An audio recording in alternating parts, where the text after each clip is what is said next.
Pinuri ni Pangulong Ferdinand Marcos Jr. ang naging briefing ni BARM Interim Chief Minister Abdul Rauf Makakwa sa mga programa at direksyon na tinatahak ng administrasyon nito na ayon sa Pangulo ay naayon sa mga programa ng national government. Personal na nakiisa ang Pangulo sa ika-7th founding anniversary ng Bangsamoro kung saan pinagtibay nito ang suporta sa kapayapaan at otonomiya. Sa kanyang talumpati, sinabi ng Pangulo na malayo na ang narating ng BARM.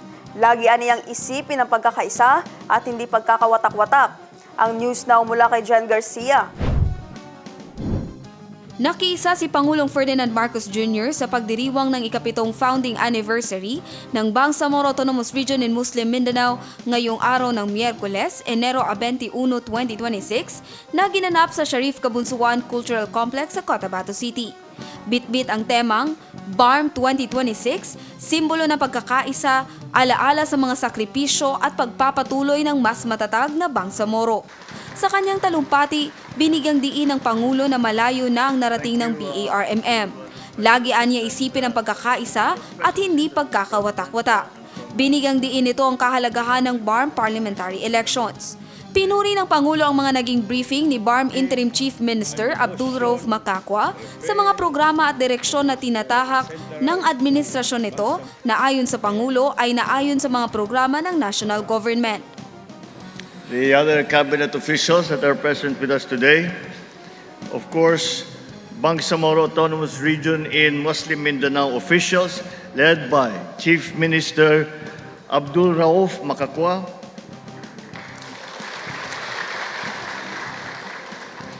who just gave us a very thorough briefing on the plans that are ahead. And I have to say, I was just telling him after he sat down, kako sa kanya, the programs that you presented here this afternoon are very much aligned with the national programs. Therefore, take advantage of those national programs. Gamitin ninyo yung mga national program to bring it here to Bangsamoro. And that way, if we work together, as we all know, whenever everybody works together, there is a synergy. It's not 1 + 1 = 2. It's 1 + 1, sometimes 3, sometimes 4. And so that's what we should do together. And that's what we will always be doing with the Bangsamoro government. The local chief executives of BARM, the Bangsamoro Transition Authority Speaker Mohammed Yaqub, and other members of parliament who have joined us, the Wali of the Bangsamoro, Sheikh Muslim Giamaden, fellow workers in government, distinguished guests, ladies and gentlemen, Assalamu alaikum.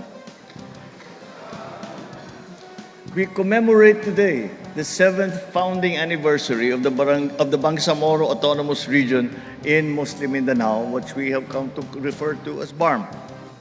It marks an important chapter in our nation's history, not just the history of Muslim Mindanao, but of the entire Republic of the Philippines. And it is a landmark in our fight to achieve genuine progress and unity. It is proof that sacrifice, dialogue, and unity are the keys to lasting peace. In July 2018, the Bangsamoro Organic Law was enacted. This laid the groundwork for the creation of self-governance here in BARM. Nearly 8 months later, BARM was formally inaugurated. With that milestone came the beginning of the mandate of the Bangsamoro Transition Authority. The establishment of BARM attests to the commitment of our government, of all sectors of society, of our brothers and sisters in the Bangsamoro, and of our friends in the international community to the pursuit of peace, of unity, and of progress. It shows that public service becomes more meaningful when it is carried out in the spirit of solidarity and collaboration. Over the past years, we have witnessed the changes and gradual development of BARM. The aspirations of our Muslim brothers and sisters were supported and sustained. Institutions were strengthened. And most importantly, the bond between national and Bangsamoro government has deepened. My fellow Filipinos, we have come a long way. Still, there is work to be done. peace is the vital foundation for progress. It is our shared responsibility to harness peace to further develop the region. As I was driving here from the airport, I was looking around, and as I commented also to the Speaker and to the Chief Minister, that gumaganda na yung BARM. And what I see is, and the feeling I get as I drive through Cotabato, the feeling I get is that there is a change in the sentiment of the people. And there is hope that future is going to be bright. And that, I think, could be one of the great achievements of what we are doing, especially in forming the Bangsamoro government. So let us continue to expand livelihood and economic opportunities in BARM. Let us raise the standard of living of every family in the region. And let us always prioritize the welfare of every Filipino. As we pursue these goals, you can count on the national government to help you every step of the way. It is our hope. It is our hope that the upcoming BARM elections will serve as an opportunity for our Bangsamoro brothers and sisters to freely express their voices and aspirations.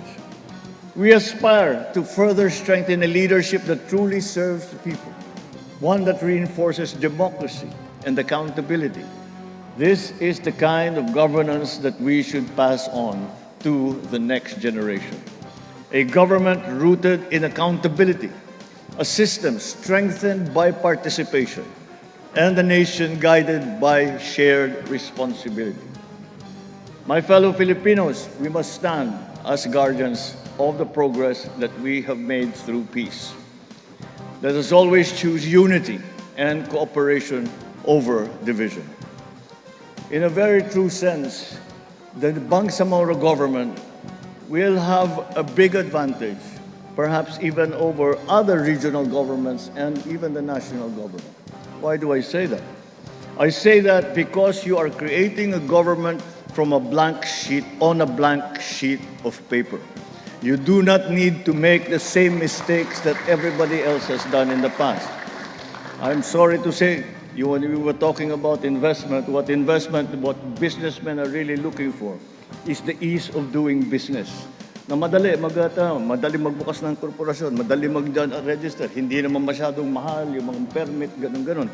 Yan ang hinahanap natin. Huwag yung gagayahin yung nangyari sa national government na patong-patong ng regulation, 3 taon bago mabigay yung papel na napakasimple lang na bagay. And that is your opportunity. That is your opportunity.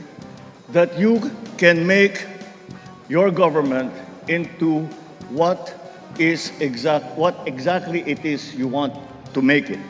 And I am very, very optimistic.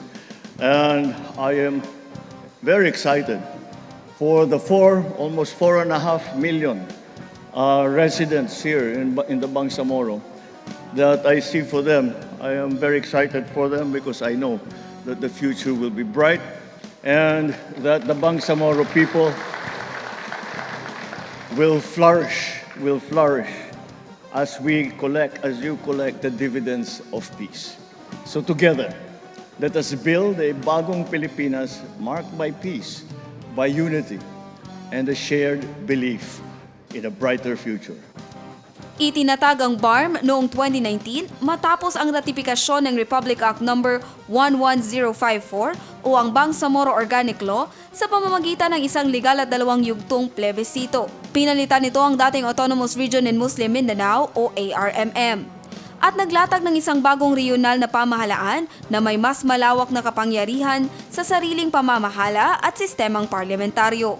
Ang pagkakatatag ng BARM ay bunga ng ilang dekadang usapang pangkapayapaan sa pagitan ng pamahalaan ng Pilipinas at ng Moro Islamic Liberation Front, isang mahalagang hakbang patungo sa pangmatagalang kapayapaan at bagong balangkas ng pamamahala sa rehiyon. Jan Garcia, iMinds, Philippines.